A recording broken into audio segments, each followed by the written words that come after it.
Hey there, Twitch chat. How are we doing today? My name is James Spencer. I'm a partner solutions architect here at AWS. And welcome to Howdy Partner. I'm joined today by the lovely Tina Myers. How are you doing today, Tina? I'm doing great. Excited to get into this quantum world. Yes, we're going to enter the quantum realm yet again. Um, so, just in case you don't know, if you've never watched Howdy Partner before, first question, why? You should be watching every week. Howdy Partner is our weekly show that we do. We bring on AWS partners and service integrators, and they show off what they've built, those innovative solutions that have been vetted by our solutions architects that will help make your life easier, help solve problems for you, fulfill all those different use cases. And once again, like I said, we have a lovely quantum partner. And once again, who are we bringing on, Tina? I think we have Surprise. Perminder in here. Perminder's back. Perminder. How you doing? How you doing down there? Good. Good. Just for anyone who hasn't seen you before, I don't know why they wouldn't have. Do you want to introduce yourself real quick? Sure. So myself, quantum, I am Perminder Singh, basically quantum solution architect representing AWS partner network team. And we have done some show in the past with various partners. So this week, our topic is quantum machine learning, quite a novel topic in the field of quantum computing. And we have this excellent team from QC Ware based out of San Francisco and Paris. They have been working with us on this product from last 1 year or so, and we recently launched this solution into the AWS marketplace. So without further ado, why don't we invite them on the stage and hear them out? So welcome. Absolutely. Yeah. All right. Let's bring them on. QC Ware. We have Taher. We have Amine. We have Sohum. And we have Brian. How are we doing today, everybody? Let me just, I guess, since we have so many people, I guess we can start with right here. Sohum, how you doing? You want to introduce yourself just real quick? Sure. Yeah, I'm doing well. My name is Sohum. I'm on the quantum machine learning team at QC Ware. I'm a staff scientist. I came from a background of data science, so I used to work on health algorithms, and I came here mainly to see what quantum computing can bring to the world of machine learning. And so it's been a fun time. I've worked with some finance companies and some pharma companies working on machine learning and quantum computing. Awesome. Amine, how are you doing?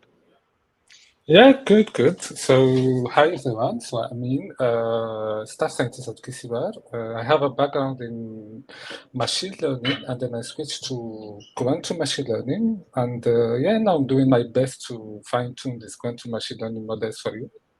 And that's it. Nice. Yeah, I know a little bit about machine learning, so I'm interested to see what kind of separates regular machine learning and quantum machine learning. So here, how are you doing? Hello, I'm good. Thank you so much. Glad to be here. Thank you for inviting us. My name is Taher Jamshidi. I'm part of the QC Ware team from the business development side, and I help clients differentiate between the quantum hype and the quantum reality, and we try to make the most of whatever quantum hardware is available out there for them to bring in something tangible for them that they can use and leverage and make a difference. Awesome. And last but not least, down there, I feel like we're Brady bunching it. Brian, how you doing? I'm very good. Thanks very much. Hi, everyone. My name is Brian Coyle. I'm a staff scientist at QC Ware, working on quantum algorithms and quantum machine learning. Unlike my colleagues, my background is on the other end of the spectrum in physics. So I've moved all the way into computer science and now into machine learning. So I'm excited to tell you about what we've been building in the machine learning, quantum machine learning space. Awesome. Yeah, for me, I hated math because math was always abstract until I got to physics. And then I was like, oh, so if I can calculate if I hit this cone with my car, how far it's going to fly. And someone wants me to introduce the cat. That's Alphador. He's like our mascot, I guess. But I guess without further ado, Taher, I think you're going to lead us off. You want me to pop up some slides here? Please. Yes, please. All right. If you can. That would be great. Awesome. Excellent. Thank you so much. So thanks everyone for joining us. Today we are going to talk about one of the products that we have developed at QC Ware. It's called QCLearn. which will help data scientists with quantum innovations and bringing quantum concepts to the data scientists. They don't need to have the quantum background, but they can start leveraging it. And the fantastic team that we have here will go into in depth about our QCLearn product and how it can enable you to do more innovation and any further frontier, developing the new frontiers of data science and machine learning. But what I want to do first is to talk about a little bit of QC Ware, and maybe even before that, for people who are joining live, I'm dialing in or calling in from Washington D.C. area. So if you don't mind, just go into the chat and type in which city you're dialing in from, and which company you're from, and what's your role in that company. I think that will be very helpful to know what type of audience we have here, and they can definitely tailor our demo and presentations to you guys. So please feel free to go to the chat, type in as I go through the overview and introduction of QC Ware. Awesome. So, yep. Yeah, so it's a little bit of background, maybe on if you move on to the next slide, and probably even one after that, I guess. Just looking at the slides, is to set this stage. Maybe one more on the pictures of the timeline. Yeah. So the timeline of the quantum computing, a little bit for those of you who are not familiar, but my guess is that many of you, even if this is not something that you guys are focusing on, you're curious enough that you have probably looked into this before. But really, the idea of quantum computing started with Richard Feynman back in the 80s, early 80s, to really think about, hey, if you want to simulate these, quantum or physical systems, then we really need to have quantum computer. The classical computers, they won't be able to they don't have the capacity to help us uncover these mysteries of that we see in the chemistry and physics. So that was really the idea of developing this quantum computer that does not rely on bits of information, but more on the quantum nature of things.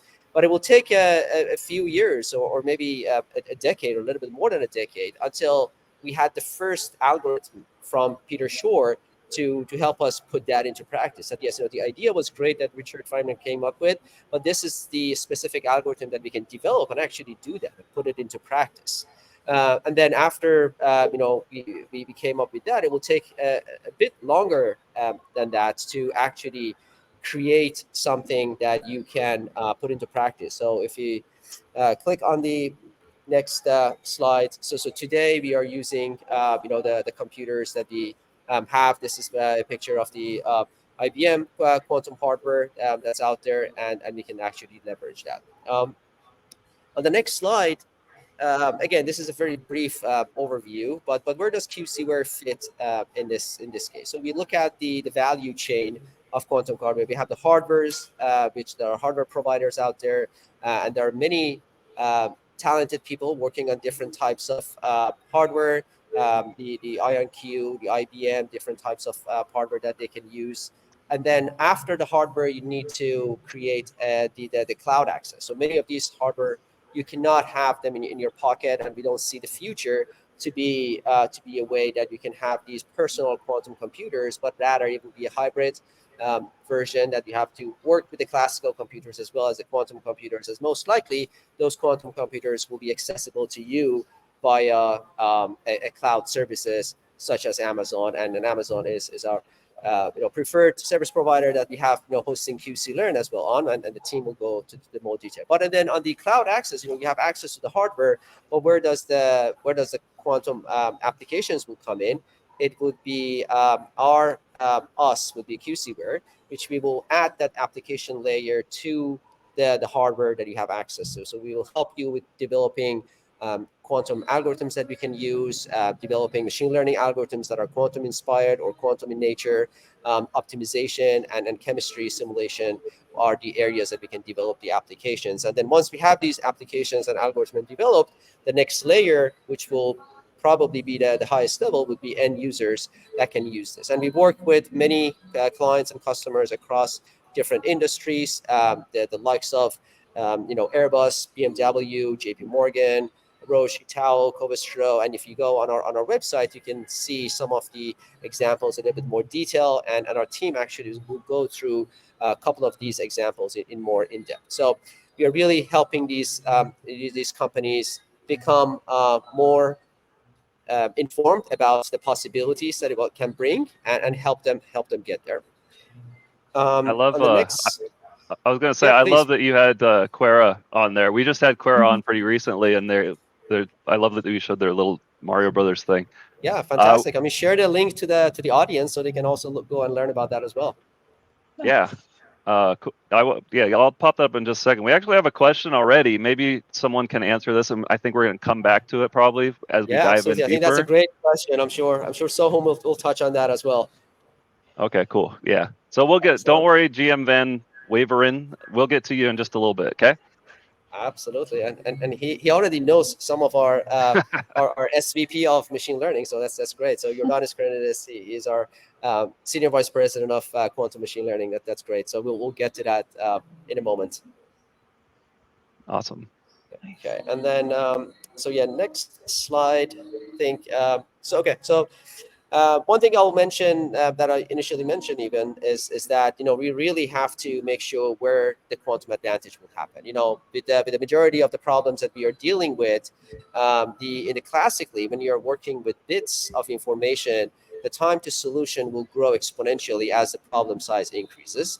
However, if you have access to a quantum computer, the idea is that the time solution will grow linear to the problem size, and this is basically the result of how you interact with a quantum computer. So on the right hand side, if we look at the image that we have, if you have n number of n bits and you want to manipulate that information classically, you have 2 to the n different variations, and each time you have to manipulate one of these bits at a time. So either you change the first one, you get the next one, all the way to finding the solution that you're looking for. On the other hand, if you have access to a quantum computer, because of the quantum nature and the quantum entanglement and the superposition, that I'm sure the team can get into it if you're interested in, once you start changing something in the system, because the system will affect each other, all these qubits will affect each other, you basically, every time you manipulate the system, you're changing all of these qubits at once. So the time to solution is not going to be in n steps. It would be probably much less, and this is what you get. So you by changing maybe few steps, you get to the final results, but also it's going to be probabilistic. So I think the team will talk about that you have to do probably multiple iterations to with some probability find your best solution. And I think with what we do at QC Ware, which is on the next slide, I would say is we do 3 main things basically. So we have services and research. So we partner with clients, some of them that you saw, to do workshop. And this is for tailored to customers who are starting to explore the possibilities of quantum, how quantum can affect them, what are the risks and opportunities to implement quantum in their day-to-day business. So we do workshops with them, exploratory, to figure out where they can apply quantum, how they can leverage it. But for some of them that are a little more advanced, they know the value that it can create, the risk that they are facing. We can do proof of concepts, or even for people who are interested in having their IP and doing some research into the quantum algorithm, we can do a joint R&D projects. We also develop softwares. We currently have 2 softwares. One is called Prometheum, which works on the chemistry simulation of our business. And I think we can have another Twitch event to specifically talk about Prometheum if you need to, and we can bring in our chemistry experts to the table. But today we're going to talk about QCLearn. So QCLearn is our machine learning platform that will be inspired by quantum, and it will bring you advantage. I don't want to spoil anything, so the team will get into that. And then the last thing I'll mention before I pass it on to our team is that we really believe in building the community around the quantum. So there's a huge potential for the quantum to affect the enterprise and then individuals. And by having these Q2B conferences that we are throwing 3 times a year in Tokyo, Paris, and Silicon Valley, we try to facilitate the discussion between the companies who are doing quantum, who are starting to explore it, and some quantum researchers, and what they can actually bring together and learn from each other. So If you're interested in attending any of those QTB events, the upcoming one is going to be in December. I will strongly encourage you guys to check our website. I mean, the team will go through the logistics and the links, all of that, and then you can join us and hear from other people who are working in this area. So I don't want to waste your time. I know everybody's excited about learning about QCLearn and getting hands-on experience with that. So I'll pass it to Sohum on our team. Thank you so much. Awesome. Yeah, Taher, what are you doing in Washington D.C.? Are you just hanging out? What's going on right now? Well, it's good to ask. I mean, today and tomorrow there's a Quantum World Congress event at DC. I'm based in DC as well, but we have representations from across the world, and we're talking about how to bring increase the quantum investments and what are the areas that we need to focus on for the next 10, 20 years. Awesome. That's cool. Yeah. Yeah. Thank you for all that, and yeah, I guess we'll catch you later. Who's up next? We got Sohum up next. Yeah, it's me. Thanks, Taher. We do have another question in Oh, the yeah. comments. Does the XRP ledger fit into this in any way, shape, or form? Not sure if it might be something that you guys are going to touch on a little bit later. XRP ledger. Is XRP think like a cryptocurrency? I think. Yes, I think it's the cryptocurrency thing. No, we're not really focusing on the blockchain models right now. It's more like a machine learning kind of work. Yeah. Okay. That's awesome. Aaron Stone says he was at Q2B Silicon Valley. That's awesome. Yeah. Another Sorry, I one keep that keeping it. Yeah. Tokyo QTB was great. I recently saw like some of the folks were trying to predict the Bitcoin price, the time series forecasting. Oh, yeah. Behind it, but I would strongly not do it, and otherwise not to use that as a means to buy a cryptocurrency because it's so volatile, right? Like, but sure, you can do a machine learning model on top of that data. Awesome. Cool. Sorry, Sohum, we keep interrupting you. No worries.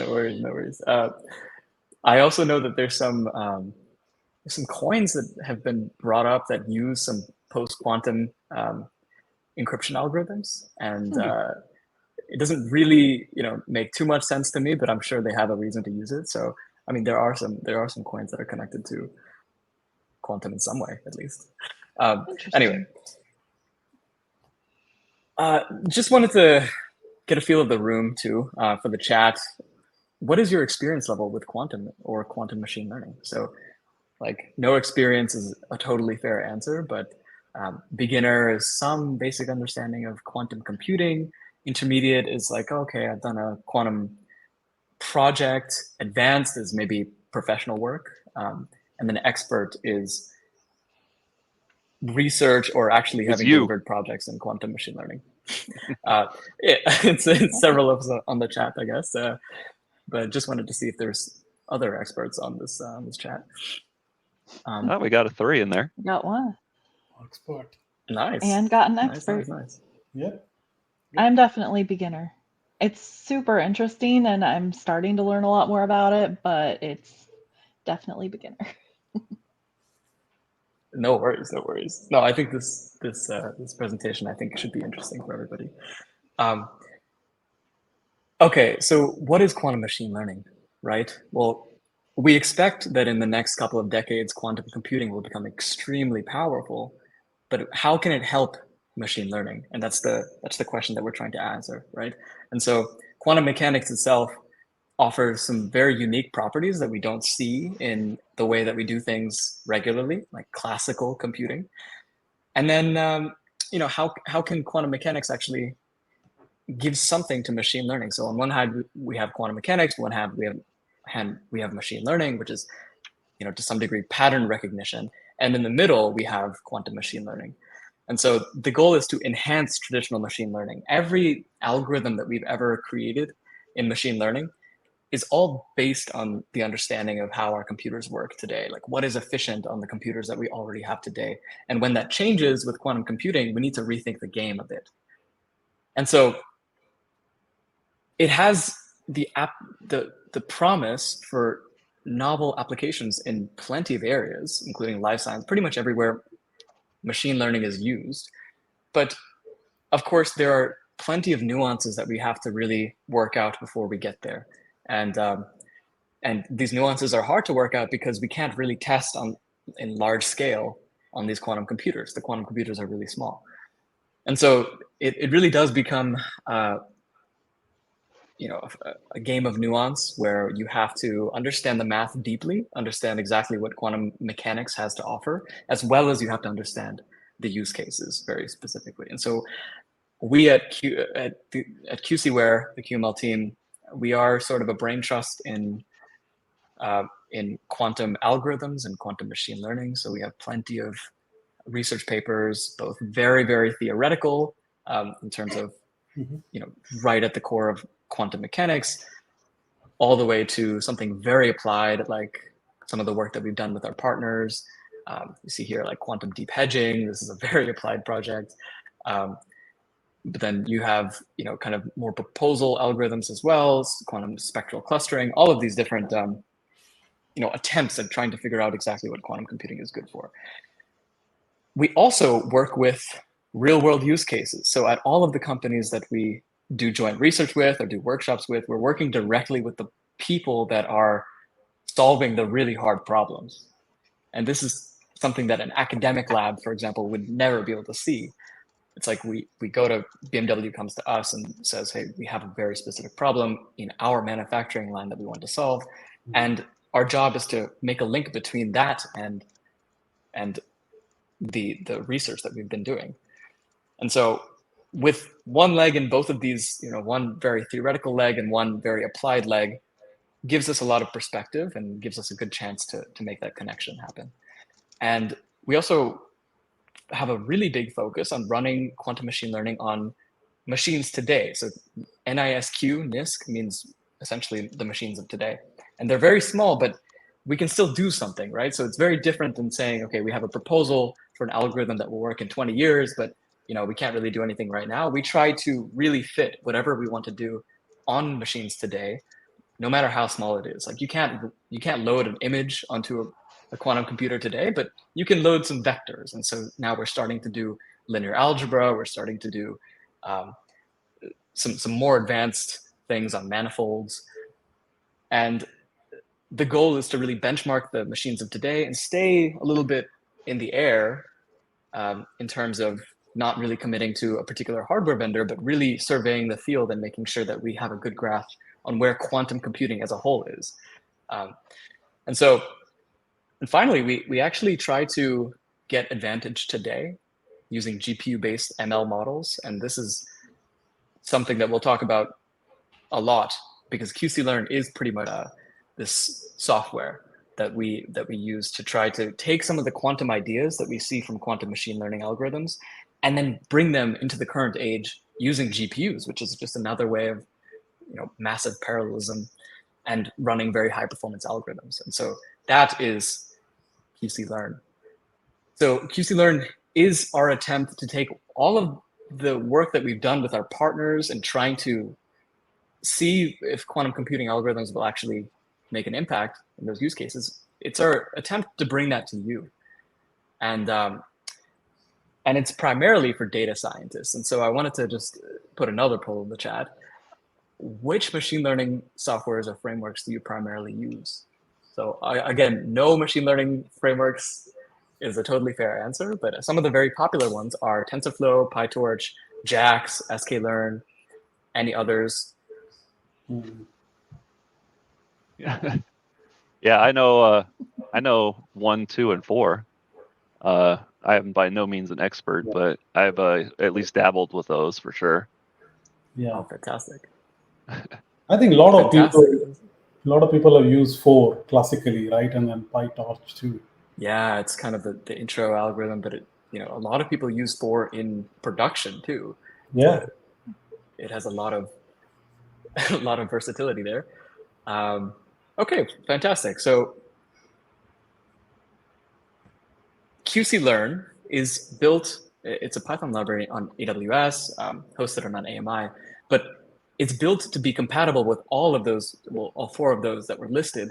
And it offers these easy to use extensions of the ML libraries themselves. So it just has, like if you're using sklearn, it is just a 1 line change to move to QCLearn and to start using quantum algorithms. And so you'll see examples of this very soon. But then we also have GPU-based software for faster models or better models today. And so it's not just running on a quantum computer, it's running on GPUs too. But of course, we do have a quantum or QPU compatibility. And so you have both. You have something that can run today to give you some sort of benefit, but you also have the ability to run on the quantum computers of today to benchmark them, to see where they are, and in the future actually get performant algorithms out of those. And so there's both of these. And the overlap between them is that some of these quantum algorithms are purely quantum, but then some of them we've taken and kind of interpolated or taken the ideas from the quantum algorithm and turned them into GPU-based algorithms. So they're a bit distinct, but both of these will tell you more about how your problem can be assisted by quantum computing. And so it really takes these quantum ideas and leads to better models today and are QPU compatible as well. And so the idea is that they can be used for quantum proofs of concept, data science explorations, and even with these GPU algorithms, ML workflows in production. And you'll see what these algorithms actually look like. They're really based on the familiar algorithms that we typically use, but they have some enhancement. And of course, you can run on plenty of different quantum backends. And so I want to pass it off to Brian to talk about how to actually use QCLearn and how to get access to QCLearn. Sure. Brian, do you need me to pull something up for you? Yeah, if you could just share. Yeah, there you go. Okay. Yeah, thanks, Sohum. So obviously, Sohum gave you a great overview of what QCLearn is supposed to be, kind of at a high level. And through the rest of this, time, we're going to talk about, specific details about QCLearn and how you can use it and use it on your real use cases. But to do that, we have to get past the kind of the gateway, which is how do you actually access it. So we access QCLearn via an AMI on the Amazon AWS Marketplace. So I'm going to just quickly show you how to do that. So you can see here the docs of the documentation of QCLearn, and I think we can put that in the chat so that everyone can see these docs with a temporary password, and you can scroll at your heart's desire for to see what's going on there. But these are the documentation, and we're going to be going through some of these later on today. So the first thing we have to do is it tells you how to get started with QCLearn. And in order to do that, you have to actually connect to the AMI, and we use EC2 instances on AWS. So the first thing you do is create a key pair. So I've already done this, but if you haven't, you can read this description. And then it tells you here how to go through all these details and spin up an instance. So I'm just going to do that now. So once you log into AWS by whatever means you normally would, you'll see something like this console. And I'm just going to click on EC2. I'm going to go down here to my AMIs, which are the ones that I have available. The current version of QCLearn that we have, it's obviously in beta, but the version is 0.3.3. So I'm going to go into this and then launch an instance from this AMI. So let me just call it AWS test. And then go down to my AMI. I'm sure many of you have used EC2 before. An AMI is an Amazon machine image, sorry, by the way. So I have named it. I'm going to pick the version of the AMI that I want to use. So it's basically an encapsulation of QCLearn, and all the packages that you need to run QCLearn are already installed in that. So you don't need to go and install anything yourself. You can just run everything, which I'll show in a second. So then I need to pick the type of instance that I want to run on. So QCLearn, so these are just different sizes of machines, essentially, with different compute and different memory. QCLearn will work on reasonably well on anything bigger than a medium instance. So I'm just going to pick a P3 2x large, which is just a particular. This is the downfall of trying to type things live. And so this once is for this is for to connect to QCLearn. I don't think the regular EC2s are doing quantum computing, are they? No. So this is basically an encapsulation of the algorithms that we have. Okay, yeah. In QCLearn, and everything will be there. So if you need to, and we'll go through a bit of the backend stuff and the quantum providers later on. If you need to actually run a quantum computer, it will send jobs out to that particular hardware provider as you need. So I need to pick the key pair that will allow me to SSH into this instance. So that's my one. There's some storage set up here, and then I'm just going to launch that. So once it's launched and it's spun up, I can connect to it, and then you can see what it looks like. So I have one already running, which I'm just going to connect to directly. But that's the fun part, watching it spin up. Well, you can see it pending while I'm connected to the other thing, and you can believe it's happening. Okay, so the one difference, I guess, with the default connection instructions that you would see if you were trying to connect to this via SSH. So SSH command, as here, the main difference, which you'll see in the docs, is that this is root here in the default, but in the QCLearn, we have it as Ubuntu. And the second thing we do is also just forward port, which basically lets us run Jupyter notebooks locally. So hopefully this connects. Okay, and now I've connected via SSH into this instance, which is running the AMI. So now everything, all the packages that I need are already installed. You can see the QCLearn banner here. And then I'm in a virtual environment which has all the packages I need installed. So then if I do Jupyter Lab,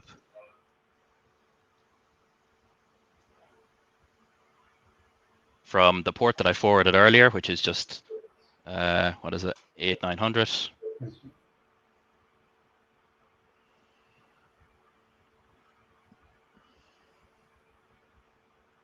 Okay, this probably won't work now.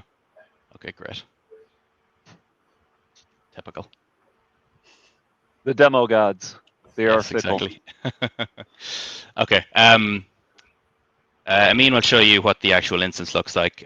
Obviously, I can't connect to it live for a typical reason, but let me just, once you get into the Jupyter Lab environment, you'll see all these tutorials and demos, and we're going to go through some of those, which will emphasize the capabilities of QCLearn.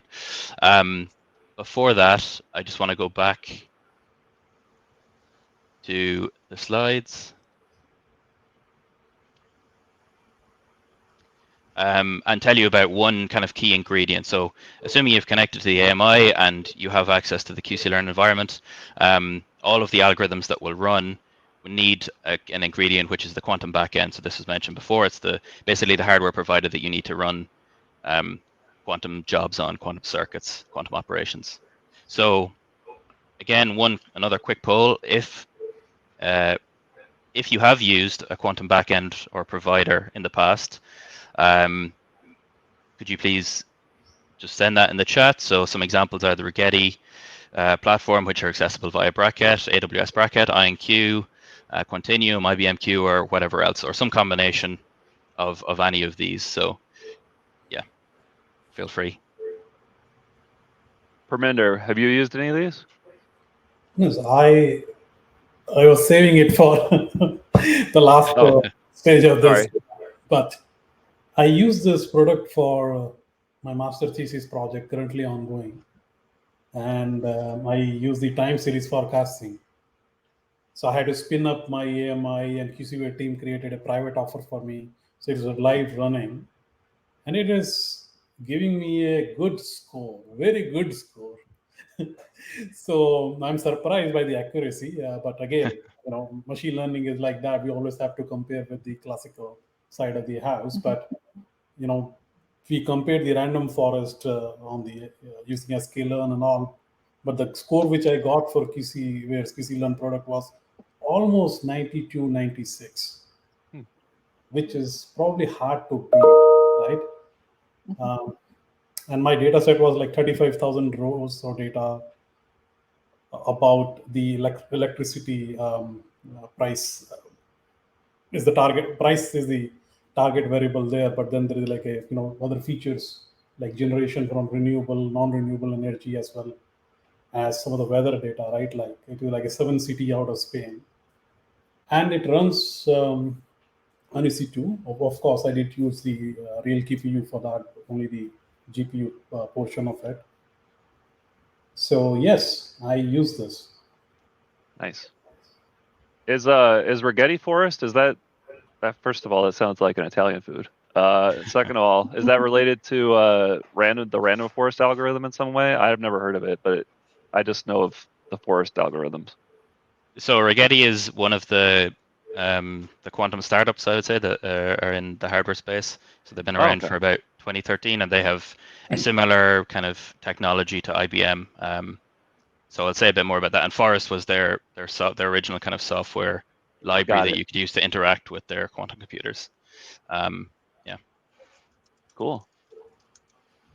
Okay, great. So now that I've asked you, have you used quantum backends? I'm going to tell you what quantum backends are, and specifically what we mean by quantum backends in QCLearn. So a quantum backend is just literally a particular quantum device, a particular quantum processing unit, and it's accessible by a provider. So as was mentioned by Taher and Sohum, there's a variety of different ways you can access this. One of the premier ways is via AWS and Braket and their service Braket. And some of the providers are IonQ, Rigetti, IBM are probably some of the more famous ones, but there's also Quantinuum, OQC, Oxford Quantum Circuits, for example. And this is obviously a non-exclusive list. But each of these have their own fundamental platform, fundamental physical system that they use to represent a quantum computer. And each of them has their pros and their cons, and you really need to play with all of them to see which one maybe suits your application more than the other. So the actual backends are available, just a selection of them here. So IonQ have one called Aria 1. This has 25 qubits, and you can see an illustration of it here from their website. So this is a trapped ion technology, so their qubits are ions in traps. Both Rigetti and IBM have superconducting platform as their fundamental system. So Rigetti Aspen M3 has 79 qubits here for illustration, and IBM Brisbane has 127 qubits. But each of these will have other devices which have different numbers of qubits. And the first two are available via Braket, and IBM is available through their own platform. So in QCLearn, we obviously need to be able to be compatible with all of these. We don't want to be, exclusive to one provider, because that limits you massively. So we want to be hardware agnostic as much as we can be. So in that spirit, we support basically any gate-based platform, which all of these are, and other ones like Quantinuum and Oxford Quantum Circuits have gate-based quantum circuits, discrete variable systems, but there are other types of quantum computers which don't use the sort of gate-based or discrete variable system. For example, Xanadu uses continuous variables, or Quera, for example, uses a kind of quantum simulator type approach. But the algorithms that we use in QCLearn, at least for the minute, mostly run on these gate-based devices. So as long as it's gate-based, we can support it in principle. I have a quick question for you, if Sure, I yes. could. On the last slide, so you're talking about each one of them. One has 25 qubits that it runs on, the other has 79. What does that mean in terms of speed, or in terms of what kinds of workloads run better on each of them, or does it not actually have anything to do with that? Roughly speaking, so in machine learning, for example, you would roughly equate the number of qubits to the size of the problem that you're interested in, like the number of feature vectors that you have. But in terms of performance of the devices, it's very difficult to say which one is better. Just because one has more qubits than the other, that doesn't mean it's necessarily a better device overall. And there's an entire field of quantum benchmarking to try and ask this question: what does it mean for one device to be better than another? So the platforms are very different. trapped ion qubits are more stable, so they're kind of less noisy in a sense. So they're in as Sohum mentioned, NISC, they're kind of less on this the N part, but they're slower than superconducting qubits. So if you want to run a lot of circuits very quickly, maybe you want to use a superconducting device, whereas a trapped ion one will take longer to just run the jobs. But there's no clear winner in which one of these will become the dominant. If there is even one dominant platform, it's very much open. So we'll just have to see what happens in the future, and that's why it's so exciting to experiment with all of them and see which one works better for your particular algorithm or application. Right tool for the right job. Exactly. Yep. Yes. Awesome. Thank you. All right. So how you actually use backends in QCLearn, we try and make it as agnostic as possible, and you'll see this this kind of theme throughout the rest of the slides in today's stream. So we want to be able to kind of make it so that you don't need to know the specifications of a particular hardware platform. You can just pick a device and then just run the algorithm, and it'll run through, and then you get some results from one device, some results from another, and you can compare directly. And we'll try and take care of as much of that as possible, so the user doesn't necessarily need to know what's actually happening underneath the surface. So for the nuts and bolts, you can set the backend that you want to run on as a global variable. So you can just set it, and then everything that runs afterwards will run on that particular backend, everything that's QPU compatible. So for example, if I was to set the backend to be one of IBM's devices, the Brisbane device that I showed before, everything in the QCLearn pipeline that runs after that will run on that particular device. If you want a bit more flexibility, you can set it locally, and then with a with statement or with context, and then it'll only run on that backend within that with statement. So this gives you a bit more flexibility if you want to, for example, use different backends or different devices within the same pipeline. And this maybe is something you want to do if you wanted to, for example, use multiple devices from IBM. You could sort of do some sort of parallelization and send jobs to multiple devices at once, rather than trying to wait for one job to be finished on one device before you send the next job to the same device, as one example. So I can set the backend to be IBM or brackets or accessible via bracket, the INQ ARIA 1, which I showed. Okay, so that's just a high-level overview of how backends work. We'll see them more in action in the specific applications, but just so you have an idea. So with that, I'm passing over to Amine, and I guess we're going to do a bit of back and forth for the next bit. So we'll be alternating between himself and myself for the next few Yeah, bits. for sure. Oh, that looks familiar. All right. Thank you, Brian. So next is the quantum neural network part. So I know you've been waiting for this because a question about this appeared in the beginning of the presentation. So let me try to introduce briefly what are we talking about here. So here we're talking about machine learning models, but parameterized with quantum operations. So the same way you can build classical neural networks using some parameterized classical function that you can train. So here we do the same. We can have parameterized circuits that you can train to solve your problem. So the building block of these quantum neural networks are what we refer to as quantum neural network layers. So we have three parts. We have the loader part, the layer part, and then the observable part. Let me try to explain every block here. So the first part is the loader. So you start your problem by having some classical data that you want to load into a quantum computer. So this part actually takes your classical data and outputs a quantum state. Next is you have this blue part, the quantum layer. This is the parameterized part. So its objective is like to process the quantum states that encodes your classical data. And afterwards, we have this green part where the goal is like to reconstruct some classical outputs out of this quantum procedure. So why are we doing this? So basically, these quantum neural networks, they provide a higher dimension optimization landscape. The optimization landscape you're dealing with here is very different. The operations are unitary. So this may lead to some potential for better models.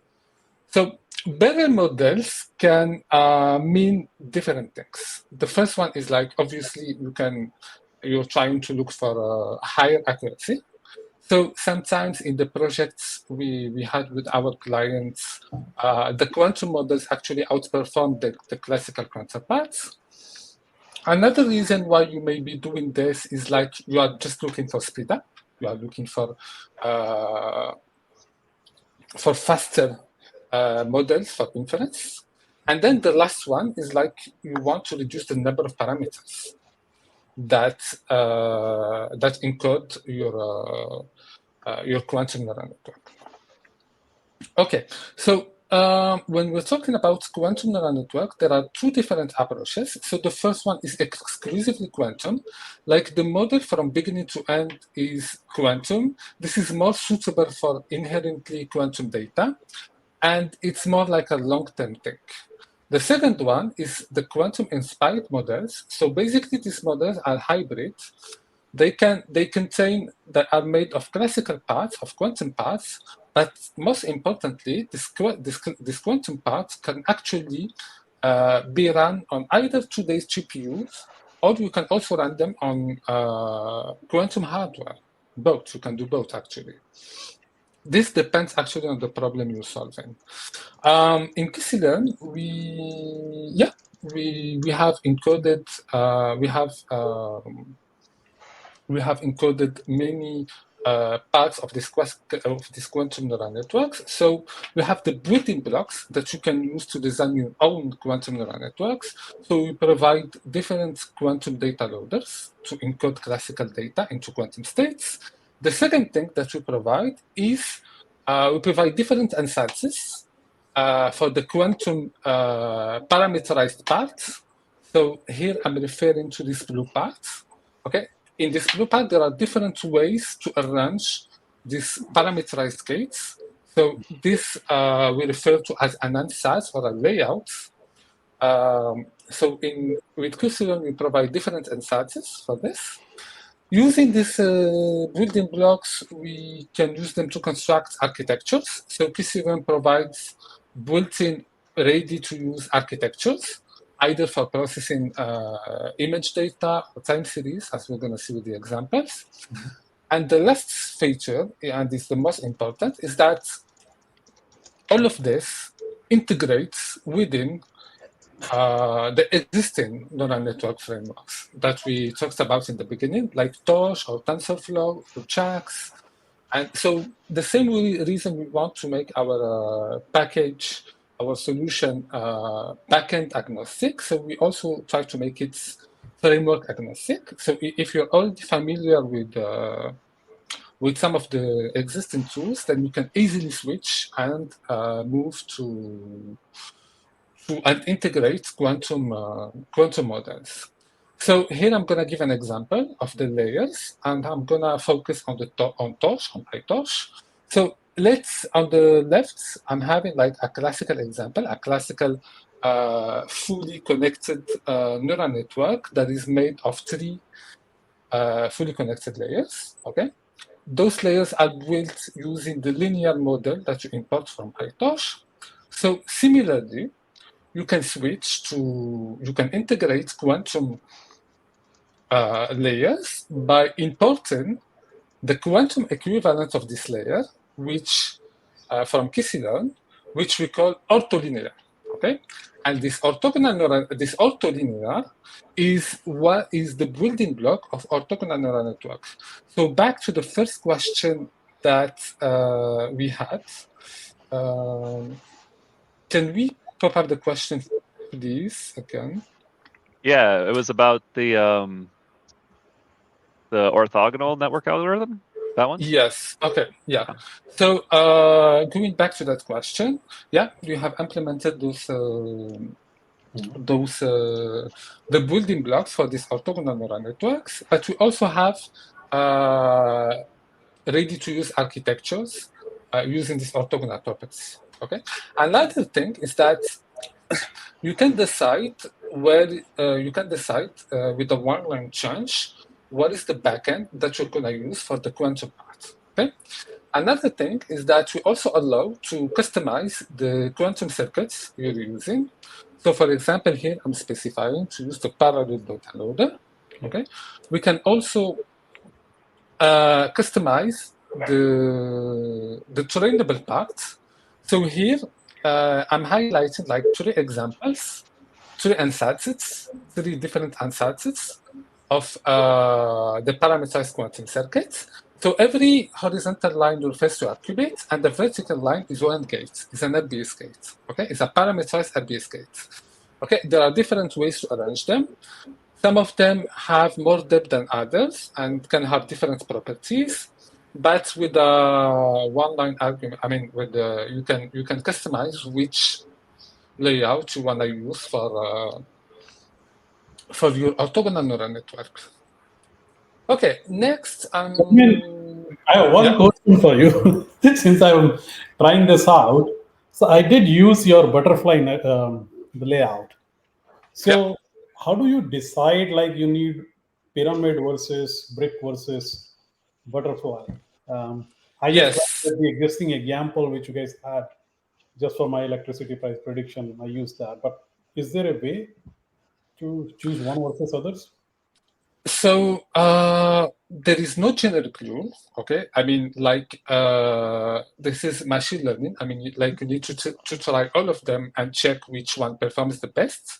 This is if you're looking for the most accurate model, okay? If your concern, for example, is the speed, like the computational speed, then you can, for example, choose the butterfly layer. Like the butterfly layer has less depth than the other ones, okay? The butterfly layer has a logarithmic depth, okay? Which means it runs faster, it's more suitable for noisy hardware. Like the more deep is your circuits, the more noisy it's gonna get, okay? It also depends on the hardware you're using. The pyramid layer, for example, is very expressive. Like it has more depth than the butterfly layer, but it covers the set of all possible orthogonal matrices. Like it's very expressive. So it depends on what is your goal, okay? Another thing that you may need to take into account is that if you look at the first, at the pyramid and brick layer, every gate only uses 2 qubits that are neighbors. Like you're not jumping from qubit 1 to qubit 8, okay? But there are some hardware for which you cannot, okay, about the butterfly layer, you can jump like from one qubit to another, okay?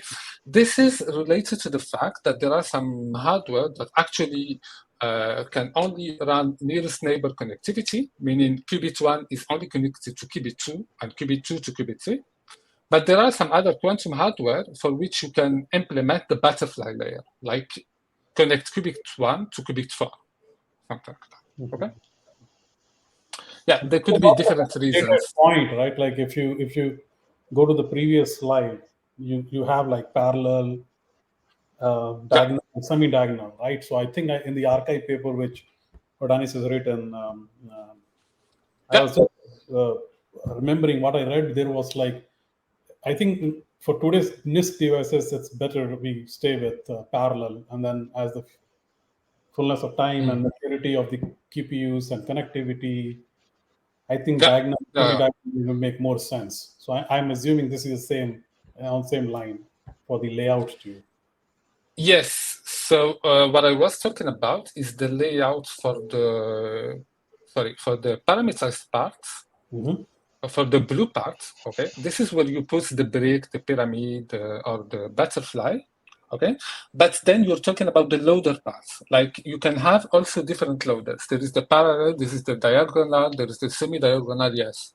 All of them are also implemented in QCLearn. Like you can choose which loader you want to use.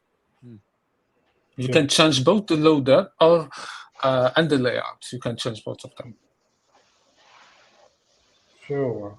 This makes me think now. I will try it out the other model and see my score. Yeah. Yes. Okay. So yeah, thanks for the question. Next, I'm gonna. I have launched an instance using the AMI, and once you open the AMI, you can run the Jupyter Lab notebook. Okay, and you can have access to different examples and demos, and yeah. So here I'm going to focus on the quantum neural networks. Okay, so I'm going to show you in practice how you can use that to build for a toy example. Let's say the minutes classification thing. Okay, so here what I'm going to do is like I'm going to take some classical architecture and then implement a quantum equivalent of it. Okay, if you have a PyTorch architecture or JAX architecture, where you are using, for example, an 8 to 8 qubits, an 8 to 8 layer, classical layer. On the right, I'm having a classical fully connected layer. Then you can replace it by a quantum layer using 8 qubits. Okay, we provide like quantum equivalence of these classical layers. I mean, okay, what I'm gonna do, yeah. Is this tutorial, is this part of the docs that I have the link on the screen? Like, I think it was from earlier. Yes. If you look at the docs, you can find you can find all the tutorials and demos, but also you can also find the documentation on what kind of what are the different possible layers or layouts or loaders that you can use. Okay, I'm going to come back to that later. Okay, yeah, I just wanted to make sure they could find this kind of stuff. Yeah, so you can find this tutorial and notebooks in the documentation. All right, so let me see. Okay, in JAX, if you want to, JAX syntax for designing neural networks is pretty similar to PyTorch. I'm gonna here use the JAX one. So you import the linear, okay, from the JAX, and then packages like Haiku. Okay. Similarly, you can import quantum layers from QCLearn. Okay.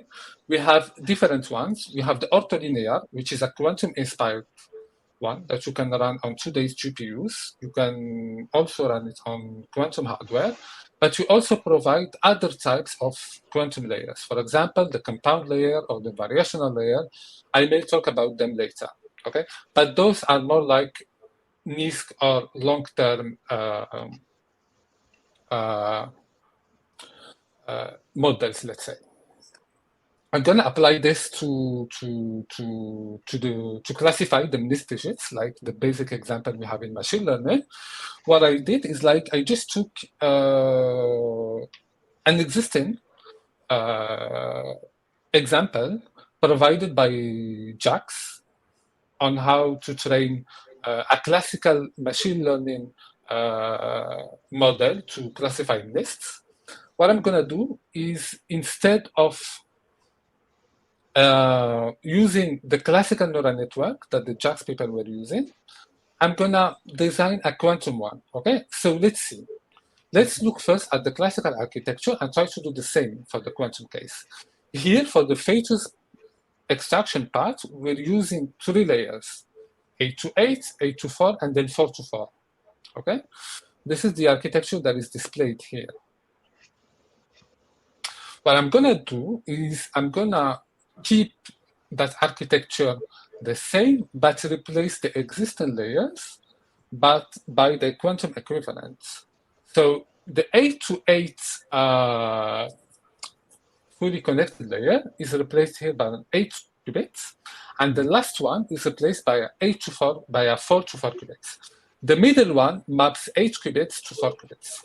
Okay. Yeah. All right. Yeah. Then we can do the same with the compound layer, the variational layer, and we can train them. Okay. We can use the function provided by the JAX tutorial, and then train the different neural networks. So here, for example, the classical one is has 92% accuracy. The quantum one also has a 92% accuracy. I need to specify that the parameters, the hyperparameters, will not tuned here. So the goal is not to show that one of them is better than the other. It's more like to show that it's an alternative to the existing classical architectures. We also train the compound and the variational. We get kind of similar accuracies. Step 4 is actually, once you have trained your quantum neural networks, you can run them on hardware or simulators. On quantum hardware or quantum simulators, by a one-line change, okay, you set the number of measurements. You can also set another parameters, okay, and then you can run them on hardware, okay. Basically, we moved from 90% to 70%, and this is because of the noise. But yeah, in the future, it's gonna get less noisy, and yeah. Mm-hmm. Right. Yeah. And then I'm gonna pass it to Brian, who's gonna focus on other quantum machine learning algorithms that we have in QCLearn beyond the neural networks ones. Sure. Before we do that, I just wanted to check in with chat. How is everyone doing out there? If you're just tuning in, welcome to Howdy Partner. My name is James Spencer. We have QC Ware on today. We are talking quantum computing and specifically QCLearn, quantum machine learning.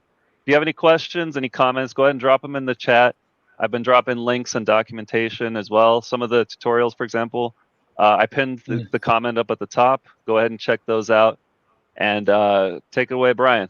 Let's keep going. Great, thanks very much. So there was a question in the chat about, does the quantum computing backend break autograd graph in PyTorch? And this is actually it's a very important question. And it's not just PyTorch, it's JAX as well, or any of these machine learning libraries. So Amine just showed you at the end doing the inference part. So once you've trained your model, you can just run it on the quantum hardware. And obviously, to make these things work on quantum backends, we do need to make sure that they fully integrate into these autograd graphs and pipelines that you have in PyTorch or JAX. And yes, there are methods to do that. There are methods to evaluate gradients for these quantum devices, quantum circuits that Amine just showed you in these models and architectures. Evaluate them on quantum devices and then put those back into the graph so nothing is broken, and you can kind of seamlessly train as you would, as much as possible, normally classically. Yes. Yeah, Yes. sorry, Amine, if you want to Yes, I just add one thing. So yeah, we don't break the autograd graph. So those neural networks actually integrate within this graph, okay? So when you have you take the graph, and whenever you need the quantum part, you can actually use callbacks to run the quantum part on external quantum hardware, and then you go back to AutoCAD. Yeah. You can also gist this function, you can vmap them, you can add some access to them. So yeah, they integrate fully within the existing frameworks. Yeah, perfect. Thanks, Amine. And this is, a very important thing that you want to have. So moving away from everyone's favorite topic, which is neural networks, onto other types of machine learning, quantum machine learning algorithms. So just to give you a kind of overview of some of the other things outside of neural networks. So Amine talked about number 2 here, these orthogonal neural networks, but we also do a lot of other work in other areas or other kind of primitives in machine learning. Some of these are at a research phase at QC Ware, some of them are fully integrated in QCLearn, and there's a spectrum of things in between. So the first one I'm going to talk about is the determinantal sampling for ensemble methods. So this is one example which is fully integrated. We have a number of research papers on this with our partners from Itow and AstraZeneca, for example, showing that you can actually use quantum-inspired determinantal sampling to improve their results. And this is the one I'll talk about mostly in the following couple of minutes. Other examples are subspace learning. If you have some underlying representation of some data, you want to reduce it to a subspace, and then you can use this for things like video classification, for example. Compound kernels using things like the compound, something related to the compound layer that Amine was talking about. Topological learning and topological data analysis has been quite a buzzword in the quantum computing field in the last year or so. So we do have some algorithms for this as well, and optimizing on manifolds. So quantum gives you an interesting way of moving to manifolds and doing optimization kind of natively there. Okay, so moving on to some concrete details, we're going to talk about the determinantal sampling parts and how you can use these for, first of all, what is determinantal sampling, and how you can use these for improving your ensemble methods. So when we talk about determinantal sampling, we're talking about determinantal point processes, DPPs. So DPPs are probabilistic models of configurations that essentially favor diversity. From a machine learning point of view, what this means is if you have a data set which is, let's say, given as some matrix X with n rows and d columns, and you want to say sample sub rows from this matrix for whatever purpose to put into your algorithm, and you want to importantly sample these rows or these data points such that you get a diverse realization of your data. So a concrete example is, let's say you had a data set which was images of jaguars, right? There's a number of different interpretations of what a jaguar is. You could have the jaguar car, you could have the jaguar, the animal, the cat, or you could have the jaguar football team, right? So let's say, for example, that in this particular data set, the jaguar car, even there was multiple types of jaguar cars, obviously, but they were the most populous. And let's say you just randomly sampled this data set. So you wanted to get random samples out of it to put into your algorithm. If you just randomly sample it, most likely you're just going to get the jaguar car. You're not going to be able to cover the full data set and actually see, the diversity of the cat, the animal, or the football team, which you might want. And the reason for this is, in this feature space, you would expect let's say the feature vectors for two different types of jaguar cars. They're both cars, after all, to be somehow similar, so they're kind of pointing in the same direction. Whereas you would expect a car and a cat to be quite different, right? A car doesn't have ears or a tail, for example. So you would expect these in feature space to be quite far apart in a sense. And why is this relevant to determinantal sampling and diversity? So let's say you want a diverse data set and you want to actually get your outliers, which are maybe the jaguar animal or the football team. How you do this in a mathematical sense is sample according to the determinant of these subsets. So we're getting a little bit mathematical here, but not too much. So if I take these subsets of these data sets, so take this data set, which is n by d, this matrix, and then I sample sub-matrices within there, different subsets of which are d by d, let's say. Determinantal sampling will essentially sample these subsets according to the determinant of this matrix. And from undergraduate mathematics, the determinant is related to volume.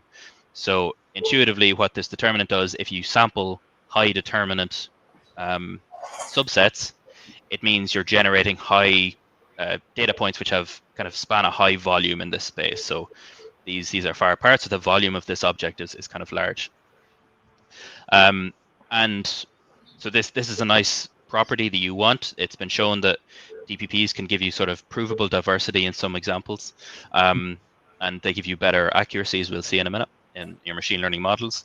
But importantly, on a quantum computer, if we have a big enough one, then we can run DPP sampling and get a speed up from cubic in the number of in the size of the matrix to linear. So this means you can run bigger data sets on quantum computers in the future with these kind of methods.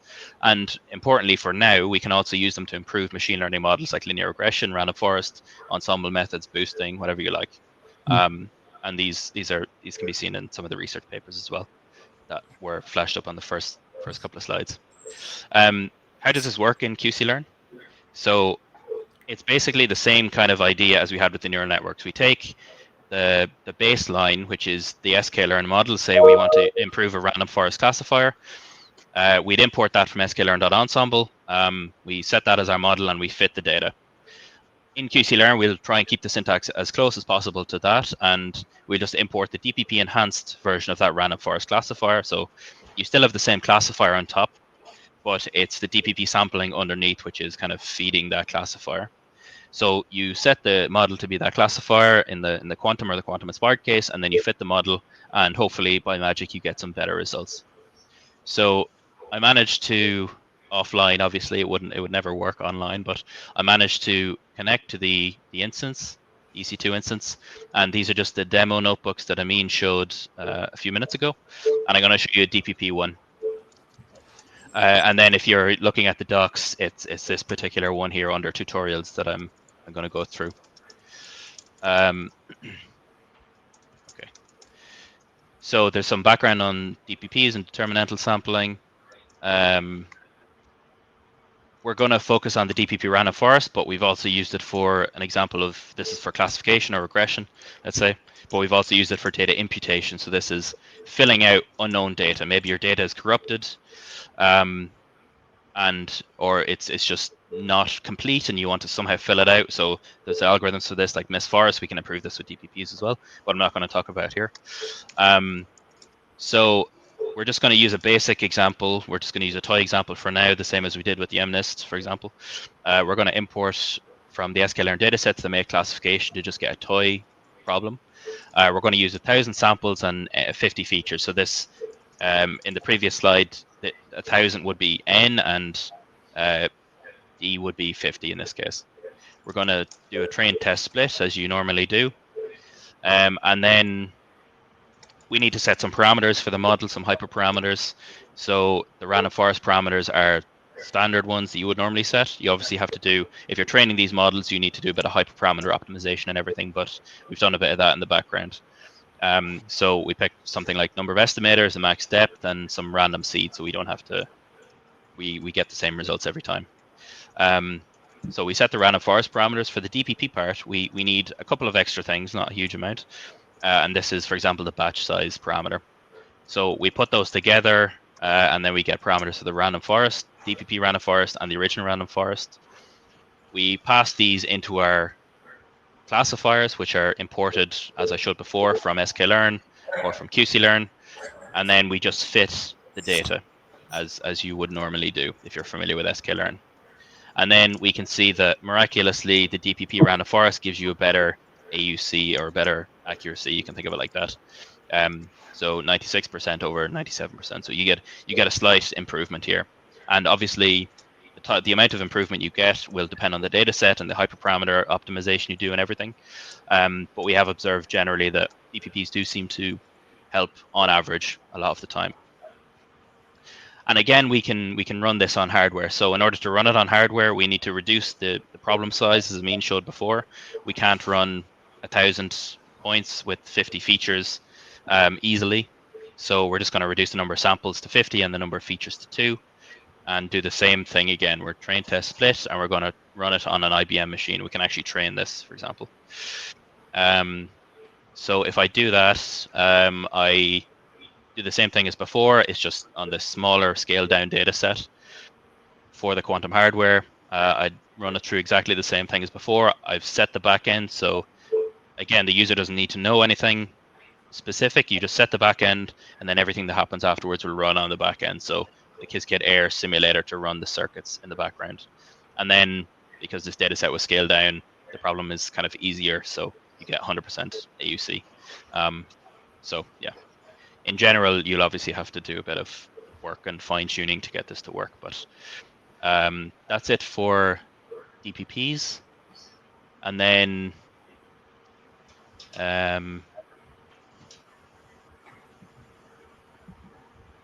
yes, I'll pass back to Amine again to discuss some applications and examples of how we use these in real world kind of problems with our partners. So take it away, Amine.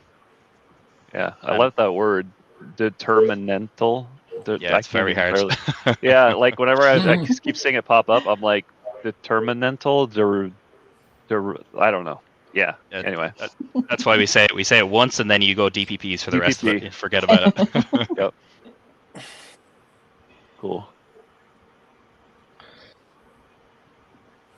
All right. So yeah, thank you, Brian. So next is like we're gonna try to show how you can use these QCLearn models in practice. Yeah. So before that, let me have a poll.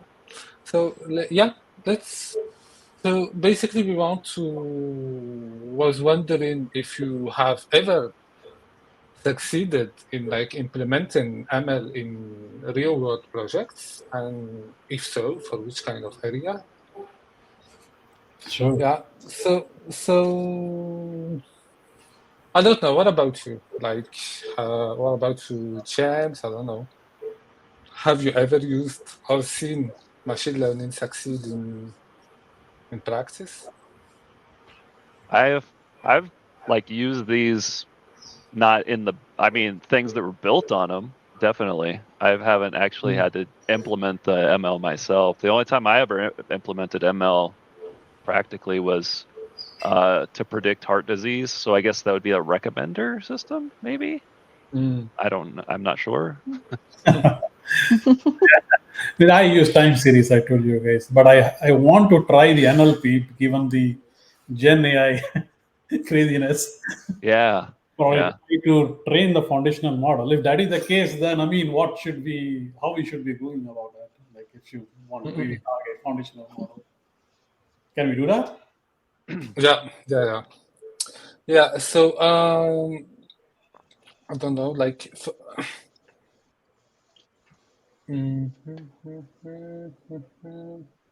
I think ML is doing pretty good right now, like classical machine learning. I mean, it's able like to solve a lot of problems. Maybe all of this actually. So yeah, ChatGPT was just the beginning of it, but let's see. Okay, so yeah, so I'm gonna try to highlight some of the projects that we had with our partners, where we succeeded in implementing quantum and quantum-inspired models for real-world problems. So the first example is our collaboration that we had with Itaú Unibanco. So Itaú is the largest bank in Latin America. So the use case is simple, like the bank wanted to predict which ones of their premium customers are going to leave the bank in the next 3 months based on their financial transactions of the last year. Okay, so what we did is that we used this idea of DPP to increase the diversity of the data that we're using to train the models. And actually, we managed to improve by 7% the model that they were currently using, actually. So, yeah. Nice. And we published that in a very recent paper from, I think, from 4 months ago. Yeah. Another example is our collaboration with JP Morgan. So this was on deep hedging. Deep hedging is a reinforcement learning frameworks to learn how to hedge stocks which have some maturity time.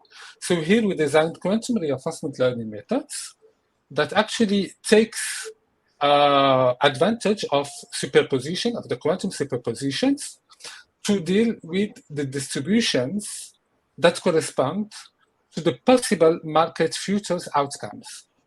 And based on that, we improved the performance of the reinforcement learning agents, and we got an 11% performance if you compare that to the Black-Scholes. Okay, and this is also a published paper. Another area that we're looking at is the life sciences. So the first one was the medical image classification, and this was a project that we had with Roche. It was about like building quantum vision transformers. Like the original question was like how to design quantum neural networks to process image data, but to load image data and to process that. So I'm gonna show in practice I'm gonna show how to run this kind of algorithm using QCLearn next. But the idea was that instead of using these convolutional methods that process pixel by pixel, so instead we divided the picture, the image, into multiple patches, and we load those patches into superposition, and we process them in superposition. Yeah. Another project that we worked on is this collaboration that we had with AstraZeneca. Here we used again DPPs to improve the prediction of the survival rates from clinical data. And we found actually consistent and reproducible ways of filling the missing data. And last one, and this is something we're working on internally, and it's about drug discovery. And for that, we're looking on the geometric machine learning parts, and we're developing some new graph neural network approaches to this can combine with quantum neural networks and use them for drug discovery. Yes. So next, yeah, I'm going to ask this question, but I'm pretty sure of the answer. Let's say, have you ever integrated like quantum computing into your machine learning projects? Not necessarily for actual use, but maybe just for brainstorming or benchmarking or something. So yeah. Yeah. So chat, yeah. How often have you integrated quantum computing in your projects? I'm gonna say, for me, I'm gonna probably say 3. Oh, that's my I'm- guess. okay. I would definitely okay. be in 3 also. I want to play around with it. But 3 is good. It's definitely better than 4. So yeah. Yeah. Yes. Okay. So so let me switch to one of the demos. So I'm gonna show the vision transformer one. So like I said, the goal of this project was to develop architectures that process images. Okay. One solution obviously was to try to provide quantum equivalent of convolutional layers, but we didn't do that. That is not necessarily very efficient, actually, to do in the quantum case. So what we did is we got inspired from the transformers. Transformers is one of the state-of-the-art architecture that everyone is kind of using right now. And directly, GPT, the T in GPT is definitely referring to actually transformer. So here we're using the transformer for processing images. We divide that into patches and we load those patches in superposition, okay? Well, what I'm going to show here is that you can actually directly import from QCLearn this model, okay, and use it on your data sets, okay? I'm looking here for some medical image data sets, okay? Most of the code, okay, is just about like loading these data sets and writing the training loop. But here we define the neural network. So we have a classical convolutional neural net that you can use, that you can build using PyTorch, okay? But instead of that, you can also import the vision transformer that we have in the Torch extension that we provide for QCLearn, okay? And you can use that to build some quantum or quantum-inspired model, okay? We trained both of them, and you got a better accuracy from the quantum vision transformer. And this is also something that you can see in the paper, the quantum vision transformer paper that we published with our partner. We did a benchmark across many medical image data sets. And the outcome is that one thing for sure is you can reduce the number of parameters that come with classical models. The other conclusion is sometimes you can outperform classical models. Not every time, but on some of the data sets, you can actually show that you can outperform classical models. Next is another example, and this one is more related to what I was talking about in the finance part, and it's about using DPPs for financial data sets. And for that, I'm letting Brian present this example. So one question, I mean, this financial data, Yes. when you say, and then you said customer retention. So it's like you're trying to predict the customer churn, right? Whether he will stay with this company or not, based on the activity which he is doing. So if that is the case, then it is equally applicable to, you can use it this for even a telecom, right? You can see whether that customer would be with this network provider or not, right? So basically finance data, it can be my data from the telecom, like if how often I'm using or not, right? It can be done for scenarios too. Yeah, exactly. Actually, these TPPs, we have used them for different, the kind of, to the job, let's say. So the thing here is that, so basically Itaú was using some data set to train, they have a model that they train, and actually in order to increase the diversity of their data sets, we worked with them and we used these TPPs. And this is something that they're actually using in implementation right now.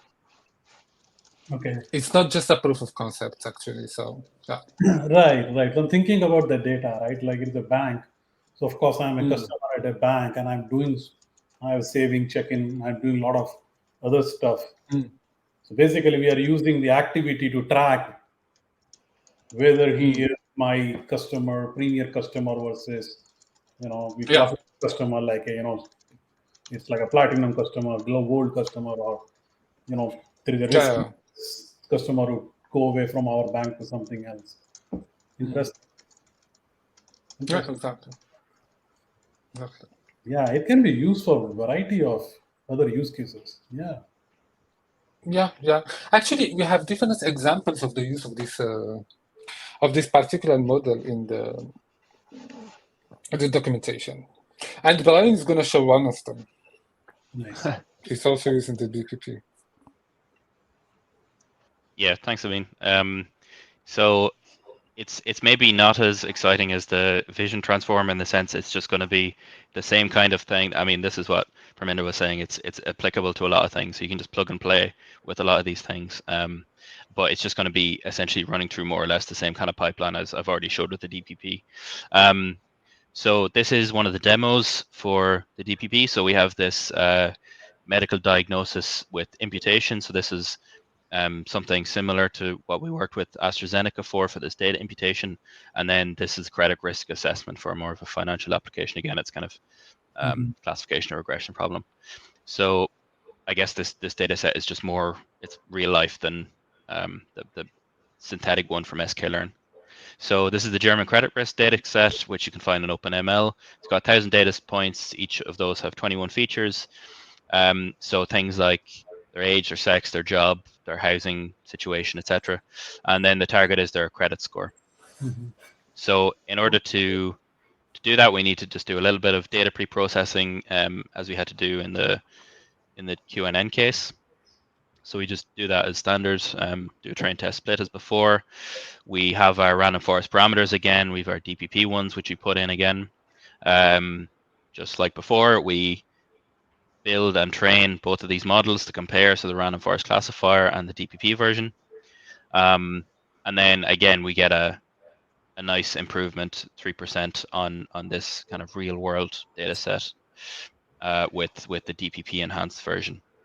And then we can do the exact same thing again. We have these data resizer functions in, so in the previous example I showed just creating a new data set from scratch, which was just smaller. But in order to run on quantum hardware, we also don't want to have the user to have to do this manual data resizing to fit. So we have these data resizer functions, which can take a backend, for example, and then resize the data automatically to fit in the number of qubits that you have with that backend. So it's taking a bit of the onus off the user to do that. So for example, we're using just principal component analysis here to just reduce the data set, but we have a couple of other methods as well. So this is resizing the data, or you can create this small synthetic data set again and run on the Qiskit Air simulator. One thing I didn't mention before is to run on the QPUs or via AWS Braket, for example. You do need obviously some credentials to log in to these services, and with IBM, for example, you need your token which goes with your account. So if you just plug in this token, you can then access one of these devices, and it'll run on the actual hardware, and you can pick some parameters for how you want that circuit to run, what you want the layout to be, what you want the optimization level to be, which means basically how optimized is your circuit, which is something IBM does as well in the background. So we can run this data set, the scaled down version of it, and we get some accuracy, which is 60%. So yeah, this is because it was scaled down and a variety of other reasons, but it just shows that we can run these on real world hardware. So I think that's more or less it, unless there's any questions. If not, we'll pass over to Sohum to finish up. Great. So one question before we go to Sohum, if you can, I kind of like saw some of the notebook. Mm-hmm. So the first two, the medical diagnosis, DPP, and if you can scroll to the demos a little bit. Yeah. So those first two are literally like classification side of the machine learning, right? Like whether customer will churn or not, or credit risk, whether he is at risk, yes or no, kind of a situation. So the imputation is a regression, but it's a small distinction. I'm not sure if you meant something more general. So the first one you're saying, Miss Forrest, the way I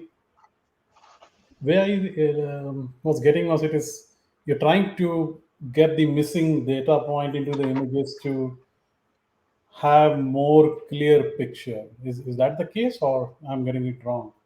So there you could imagine for this data imputation problem, you have something like, I don't know. Mm-hmm. Yeah, patients or something. You have a data set of patients which come into you for the doctor, and they sometimes come in for an appointment, sometimes they don't. So you don't have a regular recording of their, I don't know, the heart rate over a period of time. So there's some features of this data set, if you imagine it just as a matrix, it's missing. So there's just entries missing.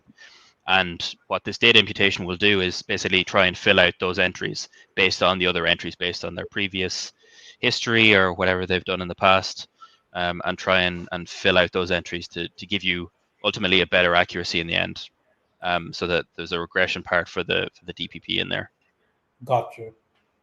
And I think I got time series. I used it. Image classification, good. What is the third one? Cell illumination. Yes, unfortunately, I guess we don't have time to go through it, but I can say roughly what it is. So here, this is using one of the subspace methods, so one of the other methods that we have. And the idea is that if you have some data set which has some kind of underlying subspace, some underlying kind of representation, some smaller representation that's representative of that data set, and you can somehow scale it down, then you can use that information to give you better performance for a certain thing. So for example, it's useful for very specific data sets. So for example, videos, if you have a video of a number of frames of a particular scene, right, there's a core scene that's actually happening, right? The people are moving around in real life, but the videos, the images are of the same thing, so you can boil it down to the subspace. The example here we have is cells. So these are cell data set with I think 10 cells which are taken from 50 different illuminations, so different points of view, let's say, but they come from the same cell, so you can reduce each cell to a subspace and then use that as a classification, kind of use that in your pipeline. So there's an entire field about this. It's very interesting, and we're very excited about this application as well. We can run it on quantum computers and everything. It's great. Okay. So you can reduce your search space to a subspace, and then you can use that in your machine learning pipeline for a variety of tasks. Okay. Yeah, it's somehow like you know something about your data set, so you just want to use that in the best way possible. Yeah. Good. Cool. So we ready to start wrapping things up? Yeah, let's do it. Catch you off guard there. Sorry. I particularly like that subspace notebook. I think it's really fun. So if anybody wants to really mess around with something, that really strikes at like an extension to current machine learning methods rather than just an improvement, like something totally different that is inspired by what quantum computers can do. I think the subspace methods are the ones to do that. All right, so let me just wrap us up. So we heard a lot about what we already have, and we have a roadmap which is really targeted at trying to get at what in the next 2 years will be most interesting for people, will be runnable in 2 years on some sort of reasonable data set, whether that be on GPUs or on quantum hardware. And so the determinantal sampling is one of them. It's one algorithm that we're excited about that we can run on actual quantum hardware. So we already showed the random forest, the data imputations, which was the MIST forest. And we have a couple more methods on the way. So we have XGBoost coming and like GBM as well. These are boosting models, very popular. Random forest was back in 2001. Boosting models are a bit more recent than that, but still enhanced in the same way. We have more coming to subspace learning. So we have the similarity classifiers, but we're adding in these tools for robust PCA, k-means, dbScan. So pretty much taking methods that are very popular for individual points and generalizing them to subspaces. So before you could do, say, dbScan or k-means clustering on individual points, now you can do them on subspaces that represent your data. Then on the QNN side, we have the orthogonal and compound layers already implemented, the variational layers already implemented. We're going to extend to geometric deep learning and subspace deep learning. So this is some of the like graph neural networks and things like that. So that's also in the QNN architectures. We're going to add graph neural networks on top of what we already have, which is transformers. And on the QNN hardware side, we're going to add forward methods. So this is another way of computing gradients. And on the other features, we already have multi-GPU support. We have lots of quantum backends all involved, but we have tensor networks, matrix reconstruction, and Grassmannian optimization, like this manifold optimization coming. And so these are all things that are all just promising directions. We think we have a very strong foundation of methods that people can already use on very common data sets. We're extending this into things that are going to be useful in the next 2 years and things that people actually want. And so this is something that we'd love to work with anybody with. And we can really get to the core of which one of these methods is most useful for particular use cases, right? And so to just summarize, QCLearn, it's very easy for data scientists to get into it. Great compatibility, one-line changes from popular machine learning models. We have GPU-based methods for better models today, and we have optimized quantum algorithms for benchmarking today. And if you want to, try it out, you can go to qcware.com/QCLearn. This is all on Amazon Bracket. It's all on the Bracket marketplace, and yeah, it's fantastic. Yeah. I mean, so I tried it like within an hour after I got the private offer approved from QC Ware. Yeah, it's an hour it's all running. Notebook. I was running various notebooks. So it's very self-contained, self-serve. No issue with the documentation. I highly recommend whoever wants to, just play around with this sample notebooks. Good. Yeah, absolutely. And the sample notebooks are made so that you can take your own data sets and just plug them in. And that's the what idea. I did. So I had the electricity data, 35,000 rows. I just changed few things. And then just getting the time series up was within an hour. It was training. Of course, it took time to train. And then, the RNN and LSTM model took plotting those. Took right.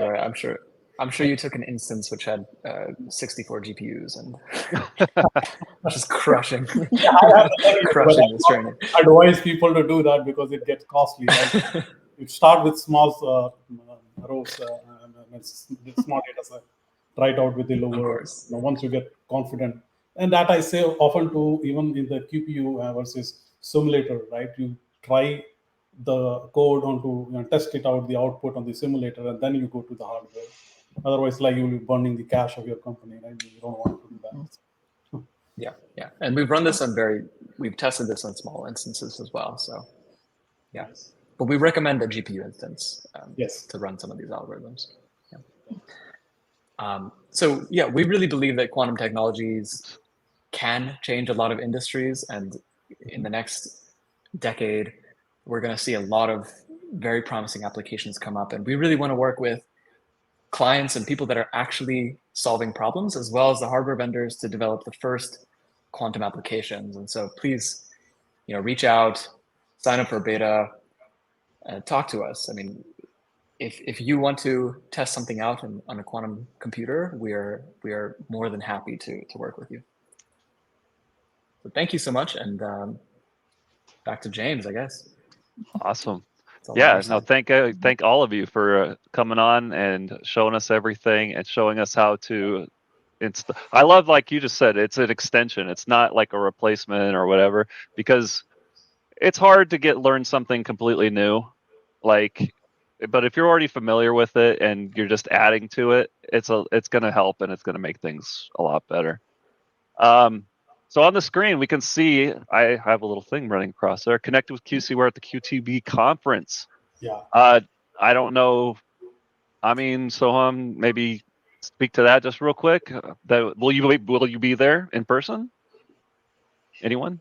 I will be at the conferences for sure. Yeah, it's always super fun to go to Tokyo or Paris, but I live very close to Silicon Valley, so that's our main office in Palo Alto, and so yes, yeah, Silicon Valley is the biggest one. We've been running it for many years.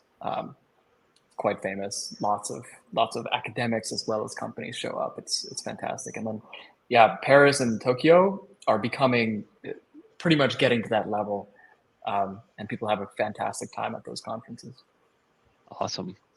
Very Great. nice. And thank you all for coming. Thank you for watching. Thank you for participating. Not going to make it to this one, Ajo says. I'll see you all in Tokyo next year. sure. I would like to go to Tokyo. Okay. Maybe I can make it a business trip. That'll be cool.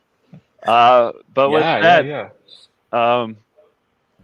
thank you all for watching. Let's see. Who do we have next week? I'm going to pull up the calendar real quick. Yeah. This is called prep. This is what you're supposed to do before the show comes out. Oh, it's Quantian. It's Quantian. Perminder, I think you're going to be on there again next week, possibly. So, Sure. Sure, he says. Anyway, I won't waste any more time. Thank you all again. Please connect with QC Ware. You can find their website. You can find them on LinkedIn. You can find them all personally on LinkedIn, most of them. Yeah, we answered. I think we mentioned the orthogonal neural networks. If we can summarize that maybe in like 1 minute, I guess maybe we can talk about it real quick. Yes, so yeah, we have implemented those orthogonal neural networks in QCLearn. We have also implemented different architectures having these orthogonal properties. We have them implemented with various hand sizes, various data loaders that you can use depending on the hardware, the connectivity, this kind of stuff. Yeah. Cool. Thank you for that. Awesome. TLDR.